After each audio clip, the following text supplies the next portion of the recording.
Anamala home സ്റ്റേസിന്റെ ഭാഗമാവാം. Anamalas home stay. ഈ തെരഞ്ഞെടുപ്പിൽ LDFന്റെ മുന്നേറ്റത്തിന്റെ പ്രതികരണമാണ് വോട്ടെടുപ്പിന്റെ ആദ്യ മണിക്കൂറിൽ തന്നെ പ്രകടമായതെന്ന് മുൻ MLA ഹംസ.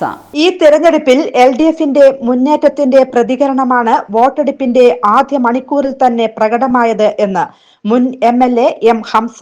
LDFന് അനുകൂലമായ വിധിയെഴുത്തായിരിക്കും ഈ തെരഞ്ഞെടുപ്പിലൂടെ പുറത്തു വരുന്നതെന്നും ഹംസ വ്യക്തമാക്കി. പഞ്ചായത്ത് തെരഞ്ഞെടുപ്പിൽ ഇടതുപക്ഷ ജനാധിപത്യ മുന്നണിയുടെ ആദ്യഘട്ടത്തിൽ കേരള സംസ്ഥാനത്ത് നടത്തിയ വികസനത്തിനും ക്ഷേമത്തിനും അനുകൂലമായിട്ടുള്ള വിധിയെടുത്തായിരുന്നു ഈ കേരളത്തിലെ ക്ഷേമവും വികസനവും എംപ്ലോയ്മെന്റ് ക്രിയേഷനും ഈ കേരളത്തിലെ ജനങ്ങൾക്ക് വളരെ പ്രധാനപ്പെട്ട ഒന്നാണ്. ഇതിനനുകൂലമായ ഒരു നയമാണ് ഇടതുപക്ഷ ജനാധിപത്യ മുന്നണി ഗവൺമെന്റിന്റെ.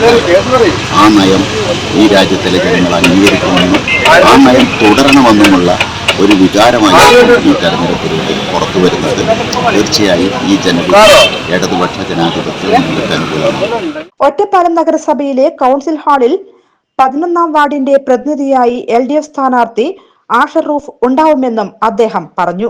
ഞാൻ വോട്ട് ചെയ്തത് ഒറ്റപ്പാലം നഗരസഭയിലെ 11ാം വാർഡിലാണ്. സഖാവ് അഷ്റൂഫാണ് ഇവിടുത്തെ സ്ഥാനാർത്ഥി. സഖാവ് അഷ്റൂഫിന് അനുകൂലമായ ജനവിധിയാണ് ഇപ്പോൾ പൊതുവിൽ കണ്ടുകൊണ്ടിരിക്കുന്നത്.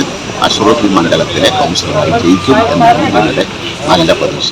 തന്റെ വോട്ടവകാശം വിനിയോഗിക്കാൻ കാലത്ത് 10:30 തന്നെ ഹംസ മാളിയേക്കൽ ഗാർഡനിലെ പോളിംഗ് സ്റ്റേഷനിലെത്തി സമ്മതിദായക അവകാശം രേഖപ്പെടുത്തിയതിനു ശേഷം പ്രതികരിക്കുകയായിരുന്നു.